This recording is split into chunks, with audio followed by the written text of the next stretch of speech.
porque la educación es el camino hacia la paz. Nosotros vamos donde están las historias, buscando la verdad de maestros que hacen grande Colombia. Y todos sus protagonistas tienen su espacio en Encuentro. A todos nuestros televidentes, muy buenos días. Sean bienvenidos a una nueva emisión del programa institucional de FECODE. Hoy los saludamos desde el Museo Francisco de Paula Santander, Hacienda El Cedro, ubicado al norte de la capital del país. Un espacio en memoria de este prócer y dedicado a difundir su vida y obra. Soy Carolina Ávila y a continuación un avance de lo que veremos en nuestro encuentro de hoy. Con la instalación de la mesa entre FECODE y el Ministerio de Educación Nacional, inició formalmente la negociación del Pliego de Peticiones 2021. La aprobación de proyectos de ley poco convenientes y el hundimiento de iniciativas necesarias cuestionan el papel del Congreso en esta primera legislatura. Y en el marco del decreto 160, el pasado 16 de junio, FECODE y el Gobierno Nacional instalaron la mesa de negociaciones para discutir el pliego de peticiones del Magisterio 2021, por lo que hoy les socializamos las condiciones y el cronograma de trabajo que se pactó para iniciar las conversaciones del petitorio. En un boletín, FECODE informó a sus afiliados y afiliadas que la mesa de negociación entre la Federación y el Ministerio de Educación Nacional para discutir los 5 ejes del Pliego Nacional de Peticiones que se radicó el pasado 26 de febrero fue instalada el pasado 16 de junio. Durante este primer encuentro se definió la metodología, el cronograma de trabajo y los contenidos del pliego en bloques temáticos para llevar a cabo las conversaciones durante 20 días que podrán prorrogar a otros 20 más, esto con el fin de dar cumplimiento a lo establecido en el decreto 160 de 2014. Según el acuerdo al que se llegó en esta primera reunión, las negociaciones se realizarán los días martes de 8 a.m. a 4 de la tarde, los miércoles de 7 a.m. a 1 p.m. y los jueves de 7 de la mañana a 12 del mediodía. Es importante precisar que por parte de FECODE, la comisión negociadora estará integrada por 11 ejecutivos y varios asesores. Frente a este proceso, la Federación ha manifestado públicamente en reiteradas ocasiones la voluntad de diálogo y negociación en bien de la educación pública y los derechos y reivindicaciones del magisterio. De la misma manera, ha expresado que espera del Gobierno Nacional compromiso y voluntad política para avanzar en la consecución de acuerdos, al tiempo que el presidente de FECODE, William Velandia, hizo un llamado a los docentes del país para que estén unidos y atentos a lo que pase en la mesa de negociación del Pliego de Peticiones 2021. Si bien cada eje del pliego contiene peticiones específicas que en total suman 40 ítems a negociar con el gobierno, es importante precisar que esta semana el tema de discusión fue el primer punto del petitorio, que hace referencia a la implementación de los acuerdos en el marco de la presente negociación y los cuales ya fueron consensuados en el 2019. De otra parte, el pasado martes 22 de junio, las centrales CUT, CTC y CGT y las federaciones sindicales del sector público también instalaron su mesa de negociación con el gobierno para dar inicio a la discusión del Pliego Nacional Estatal, el cual se divide en 13 capítulos y con el cual se espera beneficiar a cerca de 1.300.000 trabajadores estatales. Según lo acordado en este primer encuentro, las reuniones se llevarán a cabo todos los días de 8 a.m. a 1 p.m., manera virtual y presencial, y se dividirán en mesas de trabajo donde uno de los temas más urgentes a discutir será la política salarial y prestacional para este año. Y un completo rechazo ha generado la directiva número 5 expedida por el Ministerio de Educación Nacional, en la que obliga a los colegios a retornar a la presencialidad sin adecuar, garantizar o verificar las condiciones de bioseguridad en las instituciones educativas del país. La Directiva 05 del pasado 17 de junio del Ministerio de Educación Nacional contiene varios parámetros que ponen en riesgo a toda la comunidad educativa, ya que ignora los criterios científicos y de salud de la comunidad médica al aumentar el aforo en las aulas, disminuir el distanciamiento físico, omitir el acondicionamiento estructural de las aulas y a su vez obligar a los padres a enviar a sus hijos al colegio al establecer que la alimentación escolar solo será entregada en las instituciones educativas. La Directiva 005 del Ministerio sobre el retorno a clases presenciales reitera el carácter letal de la alternancia educativa, pero lo agrava aún más al exponer al mismo tiempo al contagio a 19 millones de colombianos y colombianas que gravitamos alrededor de la escuela. Contagio galopante, la alta positividad y la ocupación de camas UCI son hechos contundentes que atentan contra la salud y la vida y no excusas, como irresponsablemente califica el gobierno nacional y mandatarios seccionales como en el caso de Bogotá. Esta directiva también trae represalias para los docentes al amenazarlos con la suspensión del pago del salario si estos no asisten a las instituciones, obligándolos de esta manera al contagio masivo, decisión que ha sido rechazada por FECODE por considerar que es una vulneración a los derechos de los educadores, los cuales defenderá. Asimismo, la directiva no tiene en cuenta a los gobiernos escolares y padres de familia en la toma de decisiones frente al retorno a las aulas y delega nuevamente la responsabilidad a las entidades territoriales y las secretarías de Educación y de Salud regionales. El Ministerio asume convenientemente la importancia del retorno a clases recomendado por la UNICEF, pero sigue haciendo caso omiso a las recomendaciones del mismo organismo internacional sobre los 85 requerimientos para preparar la reapertura de los colegios. En cuanto a la vacunación, omiten la recomendación de la comunidad educativa y de la comunidad científica y de salud que exige que debe ser aplicada y extendida a todos los integrantes de la comunidad educativa, incluidos los mayores entre 12 y 16 años en adelante. Bajo este contexto, el Magisterio colombiano ratifica su disposición de retornar a las clases presenciales, pero con condiciones de bioseguridad para así garantizar la salud y la vida de docentes, directivos docentes, estudiantes y personal administrativo, porque estas exigencias no son excusas ni exageraciones, sino un reclamo justo para preservar estos derechos fundamentales.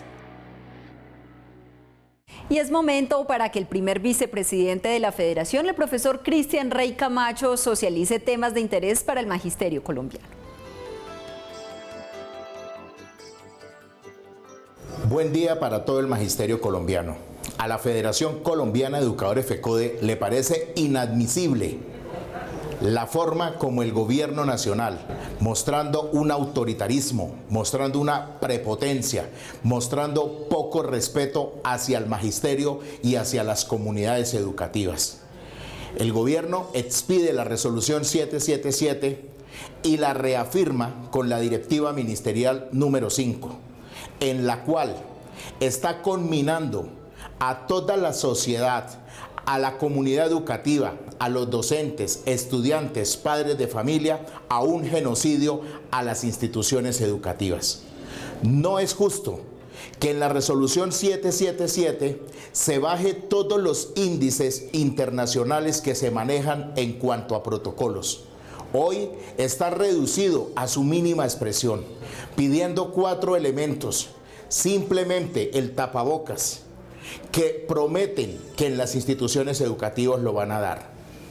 Nos habla también del distanciamiento físico y aquí establecen que la distancia adecuada es de 1 metro cuando las organizaciones internacionales nos hablan de 2 metros y mínimo de 1,5 metros. Tercero, lavado constante de manos para la desinfección, manos lavadas con agua y con jabón. Sin embargo, en muchas instituciones educativas de nuestro país se carece de este vital recurso natural. Cuarto, revisemos cómo va a ser el manejo del transporte escolar en donde no se va a ver evidenciado la distancia que se requiere. Un llamado a la unidad, a los maestros a rechazar la resolución 777 y la directiva número 5, la cual está en contravía de la vida de todos los miembros de la comunidad educativa. En el contexto social que vive el país, los programas de formación sindical han cobrado gran relevancia para los trabajadores sindicalizados y no sindicalizados, porque de ello depende la conquista del gremio y la defensa de sus derechos. Por eso FECODE ha recurrido a varias herramientas pedagógicas para formar a sus afiliados. Desde la fundación de la Federación Colombiana de Trabajadores de la Educación FECODE, los maestros colombianos al servicio del Estado han representado un sector organizado gremialmente con capacidad de movilización y gran incidencia en la sociedad y en la política nacional, lo que ha ayudado a encaminar su lucha reivindicativa por convertir a la educación y a la docencia en actividades de importancia y reconocimiento social. Por esta razón, dentro de la misión de FECODE y sus filiales se encuentra la formación y cualificación de todos sus afiliados, porque conocer la historia de la lucha sindical del magisterio contribuirá a fortalecer la unidad del gremio y la organización sindical para enfrentar al Estado. Todos los años nuestra federación construye colectivamente cartillas y revistas con temas que tienen que ver con la historia del sindicalismo, las luchas de FECODE, los logros que se han obtenido, también lo que son las políticas macros del Estado, la formación en el aspecto jurídico y sindical para los maestros del 1278, al igual que del 2277, del 79 y los del 804, o sea, los educadores. Es una capacitación integral e incluyente y democrática. Esta capacitación político-sindical, que cuenta en la actualidad con más de 1.000 integrantes, miembros de subdirectivas, directivos departamentales y docentes del país, se viene desarrollando por todas las regiones a través del proyecto de formación ABC Sindical de la Federación, proceso que ha estado acompañado de diplomados, revistas, cursos, foros presenciales y virtuales, documentos, periódicos, blogs y material audiovisual, lo que ha permitido mantener y crear una conciencia analítica y crítica frente a la problemática del país y su incidencia en los diferentes sectores sociales. Hoy, de los 34 filiales, tenemos más de 20 filiales que vienen también trabajando la capacitación y cualificación en sus departamentos, en sus municipios. Entre ellos, podemos destacar el caso de Adida en Antioquia, el caso de los compañeros en el Tolima, Cimatol, los compañeros del Huila, de Bolívar, del norte de Santander, Asinot, y esperamos que los otros 14 filiales que no han iniciado o que están iniciando, lo hagan, y para de esta forma tener una cobertura del 100%. El sindicalismo en Colombia poco a poco ha ido creciendo y pese a la persecución y estigmatización que ha sufrido, su papel ha sido fundamental en la construcción de democracia. Por eso, con el pasar de los años, los trabajadores han reconocido la importancia de pertenecer a los sindicatos para así tener voz, defender sus derechos y conseguir conquistas. En este sentido, fortalecer el sindicalismo es una tarea que le corresponde al mismo movimiento sindical desde la formación, porque con la vinculación de nuevas prácticas de relación laboral y el aumento en la informalidad, las empresas no están dejando espacio para que este se desarrolle. Hoy en Encuentro destacamos el aporte artístico, recreativo y cultural del grupo de danzas Majigua del Magisterio de Guacarí en el Valle del Cauca, en medio de la crisis y las movilizaciones, esto en el marco de la conmemoración de su 20º aniversario.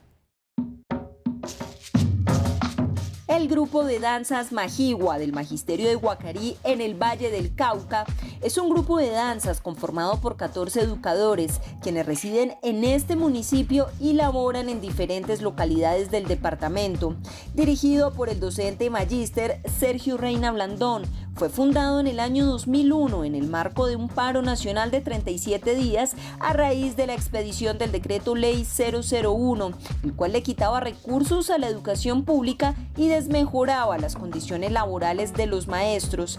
Durante las jornadas de protesta y por iniciativa de algunos docentes, como Carlos Fernando Palao, Tito Gerardo Castillo, Jairo Humberto Potes, Dora Fátima Zapata, Luz Dari Zapata, Gloria Salcedo Conrado Reina, Jesús María Zapata y Piedad Bolívar, se conformó este grupo como una estrategia lúdica, cultural y recreativa que con el paso de los años se convirtió en un espacio de diálogo, reconciliación y resistencia para el gremio. En el gran estallido social del pueblo colombiano se han destacado en todos los sitios de resistencia, de movilización y de reunión de maestros y maestras las expresiones artísticas como herramienta de protesta pacífica. Especialmente la danza, la cual ha contagiado con su alegría y su música las arduas jornadas de paro. La labor pedagógica durante la crisis para los maestros ha sido titánica, de reinventarnos, pero lo más difícil ha tenido que ser lidiar con estos gobiernos que cada vez nos tienen más sumidos en la pobreza y en la desigualdad. Por eso, la mejor clase de dignidad que los maestros estamos afrontando es en las calles. Para los integrantes del grupo, Majigua significa añoranza, tradición, cultura, pero ante todo significa vida, porque es el espacio en el cual compartimos también nuestras experiencias pedagógicas y nuestras alegrías. El mensaje que transmite el grupo de danzas Majigua a través de sus manifestaciones artísticas es de identidad y de patrimonio cultural, además de la integralidad de las comunidades educativas. Desde su fundación, Majigua ha sido acreedor de más de 10 premios y menciones a nivel nacional. Se ha fortalecido a nivel local y regional como grupo representativo de los docentes vallecaucanos, al tiempo que ha contado con el apoyo incondicional de los maestros guacariceños, las administraciones municipales, el Sindicato Único de Trabajadores de la Educación del Valle SUTEP, los bomberos voluntarios y las instituciones educativas del municipio, lo que ha permitido que se convierta en una forma de expresión novedosa durante las jornadas de movilización y protesta, aportando desde la danza a la educación. Y el profesor Carlos Alberto Paz, secretario de Seguridad Social, docentes territoriales y pensionados de FECODE, a esta hora se dirige a los docentes del territorio nacional. Muy buenos días, docentes de Colombia. En esta semana se dieron inicio a las mesas de negociación, tanto la de FECODE como la estatal. En la mesa estatal, donde estamos con los compañeros Isabel, Fabio y Miguel, estamos trabajando los primeros puntos. Allí al gobierno nacional se le están dando a conocer los desacuerdos, los acuerdos firmados y las situaciones que el gobierno no ha cumplido en este momento. También hoy estamos trabajando acerca del incremento salarial de todos los trabajadores estatales. El gobierno nacional está exponiendo unas situaciones de los alcances financieros que tienen ellos. Nosotros, desde la mesa de estatales, estamos solicitando un incremento salarial adecuado y digno para todos y cada uno de los trabajadores de nuestro país. También informarles que el Ministerio de Salud hoy sigue incumpliéndole al pueblo colombiano. El gobierno nacional sigue mintiéndole al pueblo colombiano con las vacunas. Y aún más, en el sector educativo, la ministra de Educación insiste en el retorno presencial a las instituciones educativas, pero no han vacunado al magisterio en su totalidad con las 2 dosis. Y siguen diciendo que tenemos que ir sin condiciones de bioseguridad, porque hoy no cuentan las instituciones educativas y no contamos los trabajadores de la educación ni los estudiantes con estas condiciones. Por tal motivo, FECODE sigue diciendo no a la presencialidad sin unos motivos claros de bioseguridad. También decirles que a ningún docente vinculado después de 1990, de enero de 1990, le han pagado oportunamente las cesantías y los intereses.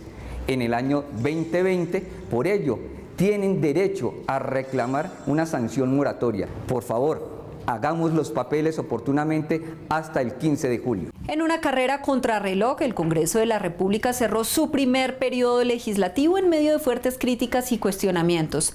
Por lo que en esta emisión les contamos qué proyectos de ley fueron aprobados, hundidos o quedaron pendientes para el próximo periodo legislativo que iniciará el 20 de julio.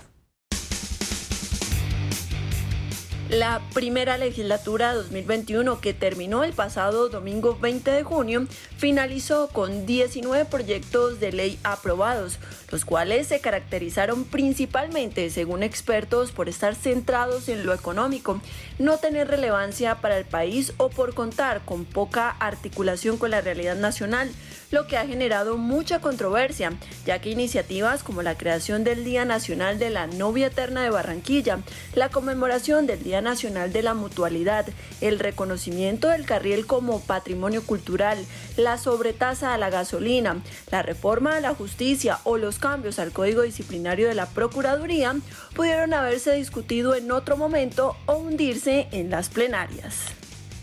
Hay una desconexión muy grande entre lo que está pasando en la calle, las demandas especialmente de los jóvenes, que muchas de estas reivindicaciones aparecieron, fíjate, desde noviembre de 2019 y han pasado ya básicamente un año y medio y no vemos grandes respuestas, ni el Congreso, pero le ha faltado grandeza en la negociación, le ha faltado grandeza para reconocer que hay temas que se estaban discutiendo y aunque no sean emblemáticos del gobierno son necesarios. Otros proyectos que fueron aprobados pero recibidos positivamente por gran parte de la ciudadanía fueron la ley de la comida chatarra, la reducción de la jornada laboral, la licencia parental compartida y la cadena perpetua a los violadores sexuales. Sin embargo, normativas como la ratificación del Acuerdo de Escazú, la matrícula cero, el Estatuto Anticorrupción, el pago por sesión y rebajas de salarios a los congresistas, la prohibición de fumigación con glifosato y del fracking en Colombia y el tate quieto a los abusos de las aerolíneas se hundieron o no se alcanzaron a votar, generando polémica en el legislativo. El papel del Congreso es un papel que yo juzgaría como opaco. En primer lugar, porque el gobierno tuvo un gran margen de maniobra a lo largo del 2020 y esta primera legislatura de 2021 y no vimos a un Congreso que necesariamente le hiciera contrapeso. Yo pienso que la elección, por ejemplo, de Arturo Char fue una demostración más de cómo la política clientelar, las alianzas entre los partidos no permiten la renovación de la política y eso a mi juicio marcó un poco la pauta de los debates subsiguientes. En este sentido, normas que afectan principalmente a quienes habitan en las zonas rurales del país, la jurisdicción agraria y otros temas quedaron pendientes, lo que deja claro que el Congreso no se mostró activo debatiendo lo verdaderamente sustancial. De otra parte, en materia de control político, su papel fue casi nulo, pues se mostró condescendiente con el gobierno y así se evidenció en las mociones de censura a varios de sus ministros, en particular a Diego Molano. En resumen, el llamado al Congreso de la República en la próxima legislatura es a mantener la sintonía con lo que exige el pueblo colombiano en materia social y económica.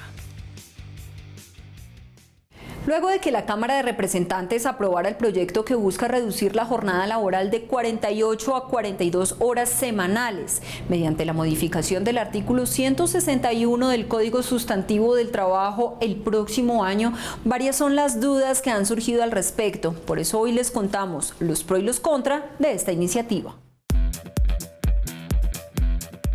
A pesar de que aún falta la sanción presidencial, el pasado 17 de junio el Congreso aprobó el proyecto de ley que busca reducir la jornada laboral en el país, proceso que se ejecutará de manera gradual durante los próximos 5 años, logrando que para el 2026 los trabajadores pasen de laborar 48 horas a 42 horas semanales. Pero, ¿qué contras trae consigo este proyecto de ley? Si quisiéramos generar empleo, esta norma debe haber sido aprobada para hacer de aplicación inmediata. Este es uno de los grandes problemas y de las grandes dificultades que tiene la norma aprobada.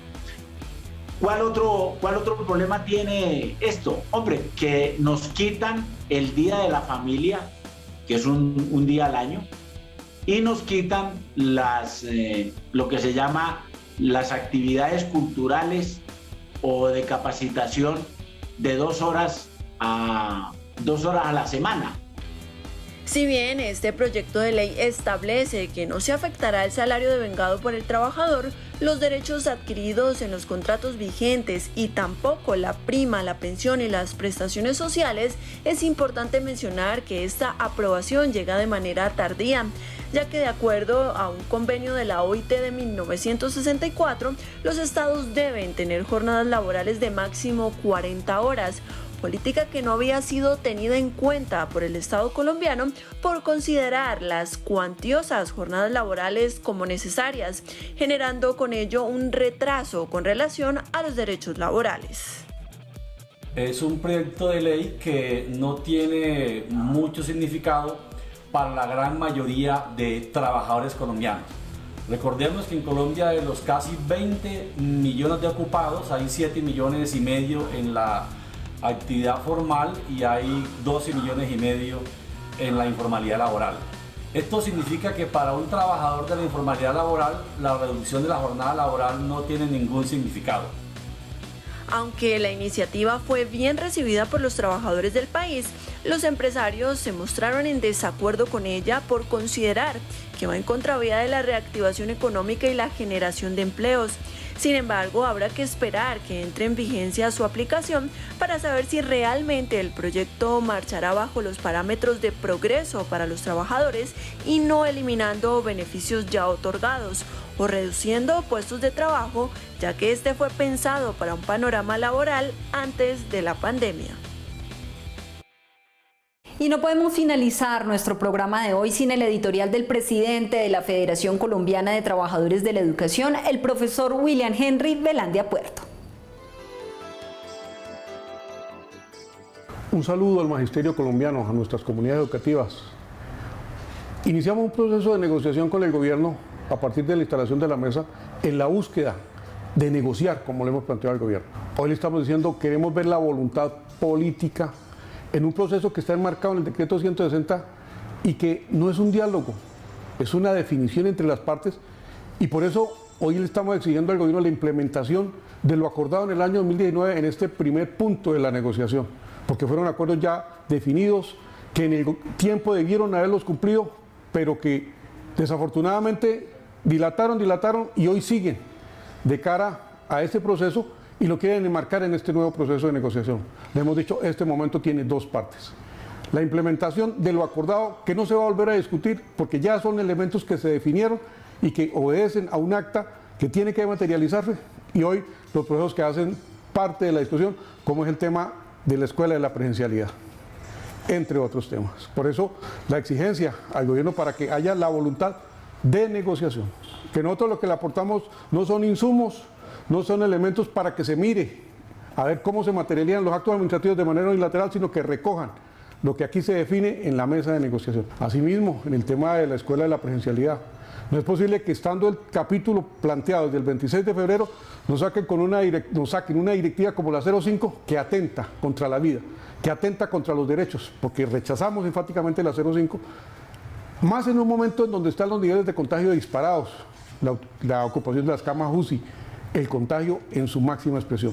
Por eso le decimos al gobierno, sentémonos a discutir y a organizar esa escuela de la presencialidad, porque nosotros queremos volver a la escuela, pero queremos una escuela en condiciones de bioseguridad, con los procesos de vacunación completos, y en ese ejercicio que la misma sentencia del Consejo de Estado ratifica, y que la UNICEF y todas las organizaciones han dicho, claro, la escuela es fundamental, pero es fundamental también para garantizar el derecho a la vida, y por eso hay unas condiciones específicas, y de ahí los elementos que en el pliego le planteamos para materializarlos. Y es inadmisible que se amenace a los maestros con descuentos y con procesos disciplinarios en un momento en donde el retorno a la presencialidad coloca en riesgo no solo la vida de los maestros y las maestras y los administrativos, directivos, docentes, sino a todos los miembros de la comunidad educativa. Dejamos clara la postura de FECODE, queremos volver, pero en condiciones de bioseguridad, en la garantía plena de que no se amenace la vida de ningún colombiano. Hasta aquí nuestro encuentro de hoy. Recuerden que toda la información institucional la pueden encontrar en nuestras redes sociales oficiales y en la página web www.fecode.edu.co. No olviden visitar nuestro canal en YouTube, compartir y darle un like. Recuerden que las recomendaciones para esta semana es a seguir con todas las medidas preventivas para evitar el contagio por coronavirus. Gracias por su sintonía. Nos reencontramos el próximo sábado a partir de las 7 de la mañana por Teleantioquia. Feliz día y feliz semana.